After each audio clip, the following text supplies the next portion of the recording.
سلام كما يتصنحو كبرات تخطاتلت نلوم حاموس 4 تحسس 2025 زتدالو حدش زيناتات حيزالكم قريب اللخو مكتتالكم يعدم فلما كندبتاتو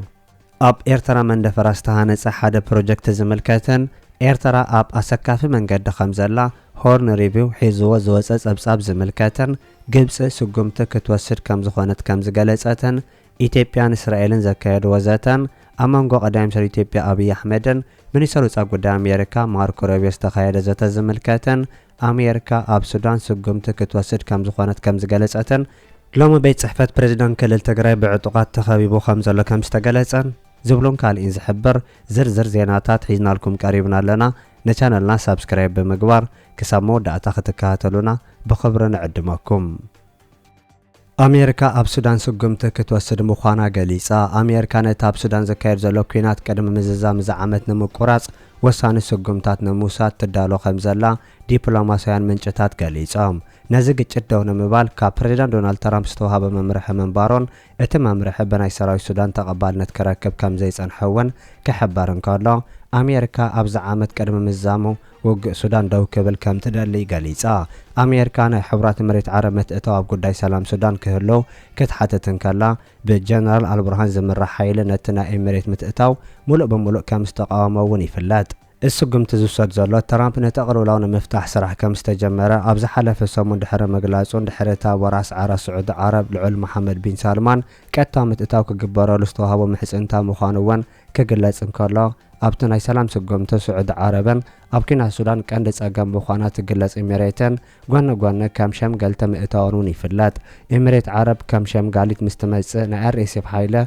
اب سودان بوتا كوهاب مخانون كلتا حيلتا تابتا هاجر كقصلو عب تخلو خمزلو زغلصو ناي سراي سودان وغنات اتنا امريكا امامن مسا سودان زي واص مخان وسيخوم يغلصو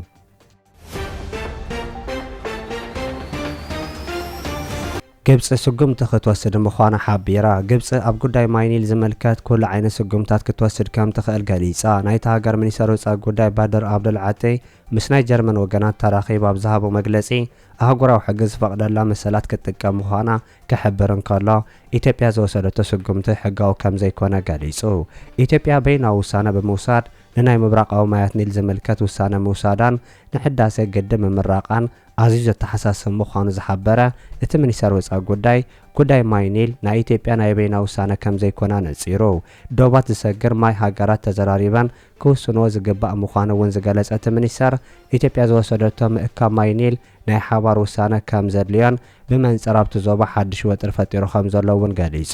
ልዕሊ 100 ሚልዮን ህዝቢ ግብጽ ኣብ ሓደጋ ከኣቱ ከም ዘይፈቕዱ ዝሓበረ እቲ ሚኒስትር ህዝቢ ግብጽ ኣብ ማያት ኒል ብቐጥታ ከም ዝምርኮዝ እውን ገሊጹ ግብጽ ምስ ኢትዮጵያ ኣብ ዝኾነ ይኹን ዘተ ክትጽመድ እውን ድሌት ከም ዘይብላ ገሊጻ መቐናያ ዝፍለጥ ኮይኑ ምምላእ ናይቲ ግድብ ህዳሴ ኣብ ገለ ከባቢታት እቲ ሃገር ዘቕባበ ማይ ፈጢሩ ከም ዘሎ እውን ክትከስስ ምጽናሓ ይፍለጥ እዚ ከምዚ ኢሉ እንከሎ ናይ ኢትዮጵያ ሚኒስትር ወጻኢ ጉዳይ ብወገኑ ግብጽ ምስ ኢትዮጵያ ኣብ ዝኾነ ዘተ ክትኣቱ ከም ዘይትደሊ መግለጻ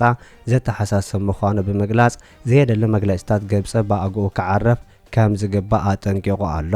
ናይ ኢትዮጵያ ሚኒስትር ወጻኢ ጉዳይ ግብጽ ምስ ኢትዮጵያ ኣይዘራረብ ምባላ ንዞባ ኣብ ሓድሽ ግጭት ንምእታው ዝዓለመ ምዃኑ ብምግላጽ ግብጽ ንዞባ ምብራቕ ኣፍሪቃን ቀይሕ ባሕርን ኣብ ሓደጋ ክትእትወ ትሰርሕ ከም ዘላ ኸሲሱ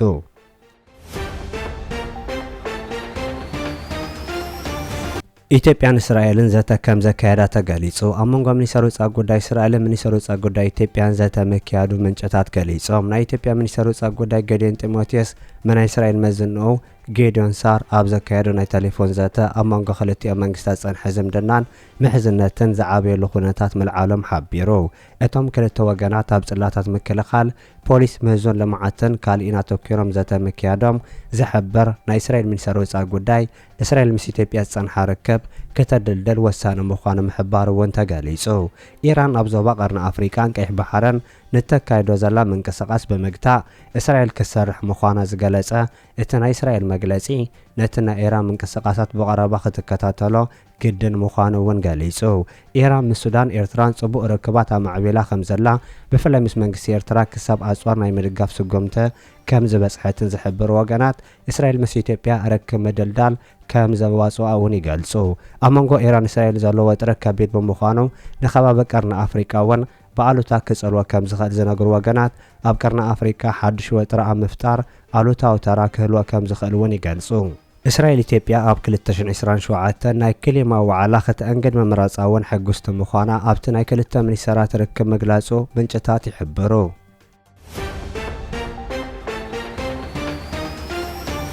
ኦፕቴክ አፍሪካ ኣብ ኤርትራ ንመፍረይ ኦክሲጅን ዘገልግል ፀሓያዊ ፀዓት ኣብ ሆስፒታል መንደፈራ ከም ዝተኸለተ ገሊጹ። ኣብ መወከስ ሆስፒታል መንደፈራ ኤርትራ ንመፍረይ ኦክሲጅን ዘንቀሳቕስ ፀሓያዊ ፀዓት ከም ዝተተኸለ ዋና ኣካየዲ ስራሕ ኦፕቴክ አፍሪካ መትከል ዘርኣይ ገሊጹ።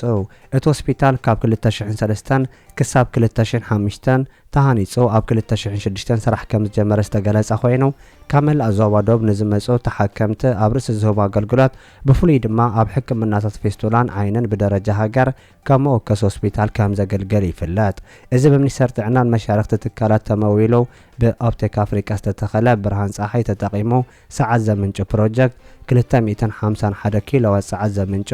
460.8 ኪሎዋት ንሰዓት ፀዓት ዝዕቀብ ባትሪ ዘለዎ ምዃኑ መትከል ይገልጽ። ኣብ ኣስመራ ዝርከብ ፋና መፍረይ ኦክሲጅን ከም ቀንዲ ምንጭ ኦክሲጅን ንነዊሕ ዓመታት ፀንሑ ኮይኑ ሆስፒታላት፣ ፋብሪካታት መስተ፣ ጋራጃት፣ ኣብያተ ዕዮታት ወዘተ ተጠቀምቲ ምንባሮም ይፍለጥ።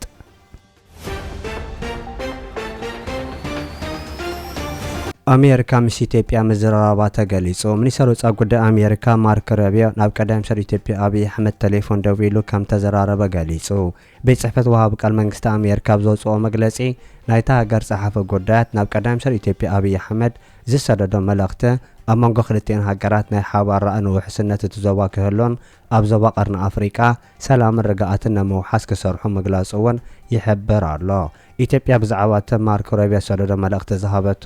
ዝኾነ ወግዓዊ መግለጺ ከም ዘየለውን ይፍለጥ። እዚ ኣብ መንጎ ቀዳማይ ሚኒስትር ኢትዮጵያ ሚኒስትር ወጻኢ ጉዳይ ኣሜሪካን ድሕሪ 4 ኣዋርሕ ኣብ መንጎ ላዕሎ ሰብ ስልጣን ኣሜሪካን ኢትዮጵያን ዝተኻየደ ካልኣይ ርክብ ኮይኑ ኣብቲ ዘተ ክልቲኦም ሰብ ስልጣን ኣሜሪካን ኢትዮጵያን ኣብ ዞባዊ መረጋግዒ ኣብ ቀርኒ ኣፍሪካን ሰላም መሰረት ንምንጻፍ ዘለዎን ተወፋይነት ከም ተዘራረቡ ሚኒስትር ወጻኢ ጉዳይ ኣሜሪካ ዘውፅኦ መግለጺ ይሕብር። እቲ መግለጺ ብዛዕባ ውሽጣዊ ጉዳያት ኢትዮጵያ ተዘራሪቦም ድዮም ኣይተዛተዩን ኣይጠቐሰን ዘሎ።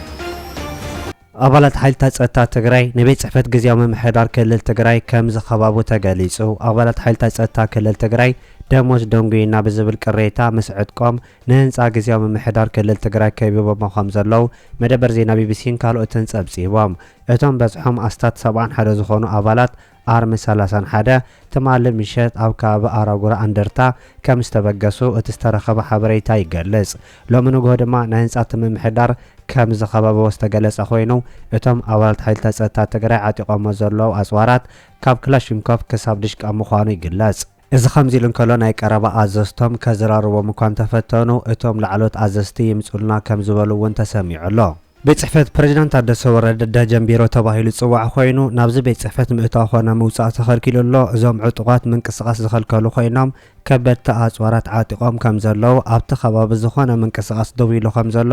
ኣውቶቡሳትን ሰራሕተኛታት ናይቲ ቤት ጽሕፈት ከኣቱ ኮኑ ከወፁ ተኸልኪሎም ከም ዘለዉ እውን ይግለጽ ኣሎ።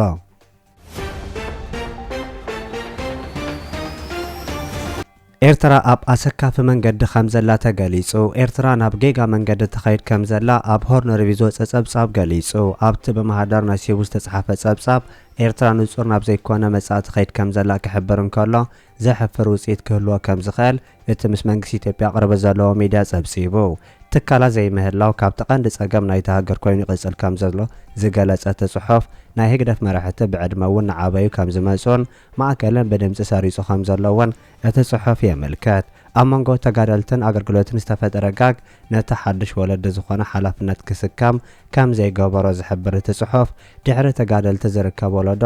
ዋርሳይ ጽግዕተኛ ናይ መንግስቲ ኮይኑ ክነብር ከም ዝተገደደ እውን እቲ ጽሑፍ ይሕብር። ምትኻኻእ እቲ ዝዓበየ ጸገም ናይቲ ሃገር ምዃኑ ዝገለጸ ናይ ሆርን ሪቪው ጽሑፍ 79 ዓመት ኣቁፂሩ ዝርከብ ፕሬዚዳንት ኢሳያስ ኣፈወርቂ ብዛዕባ ምትካእ ንጹር ኣገባባት ከም ዘየተኣታተወ እውን እቲ ጽሑፍ የንጽር። ቁጠባ ናይቲ ሃገር ኣብ ትሕቲ መንግስታዊ ትካል ሕድሪ ዘጠቓለል ምዃኑ ካሊእ ኣሰካፊ ኩነት ምዃኑ እውን ዝሕብር እቲ መግለጺ ኣብ መንጎ ከበሳን ቆላን ዘሎ ፍልልይ ንመጻእቲ ሃገር ኣርባሓ ክኸውን ከም ዘይኮነ እውን ይገልጽ። ዝተምሃሩ መንእሰያት ምስ መንግስቲ ጽልኢ ዘለዎም ወገናትን ኣብ ስደት ኣብ ቀጥታዊ ምትእስሳር ዓዶም ርሒቖም ምህላዎምን ዝተፈለየ ሓደጋ ምዃኑ ዝገለጸት ጽሑፍ ብሰንኪ ዝተጠቐሰ ነጥብታት መጻናይቲ ሃገር ኣሰካፊ ክብል እቲ ምስ መንግስቲ ኢትዮጵያ ቅርበት ዘለዎ ሆርን ሪቪው ጋዜጣ ጽሒፉ። እዚ ኣብ ሆርን ሪቪው ዝወፅእ መግለጽታት ብመንገዲ እቶም ናይ ኤርትራ ውድቀትን ፈሽለትን ዝደልዩ ናይ ፌደራል መንግስቲ ኢትዮጵያ ናይ ፕሮፓጋንዳ መሳርሕቱን ከም ዝጸሓፍ ሚኒስተር ዜና ኤርትራ ብተደጋጋሚ ክነቅፍ ምጽንሑ ይዝከር።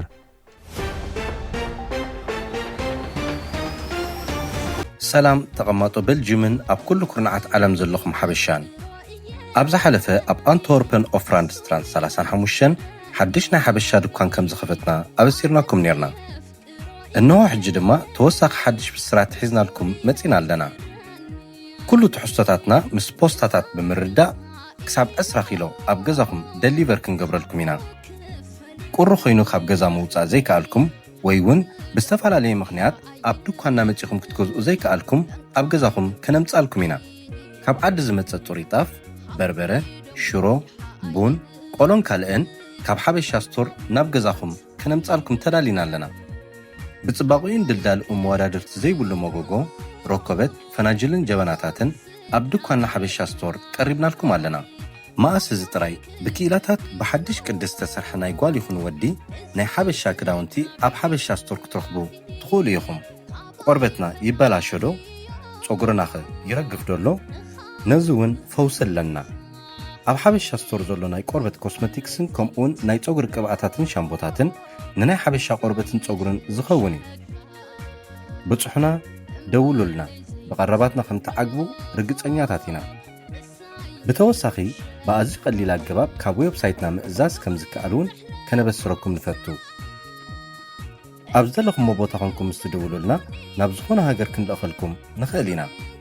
ሓበሻ ስቶር ኣንትወርፐን ኦፍራንድ ስትራንድ 35 ቤልጅየም። ቁጥር ቴሌፎን +32 46 58 51 62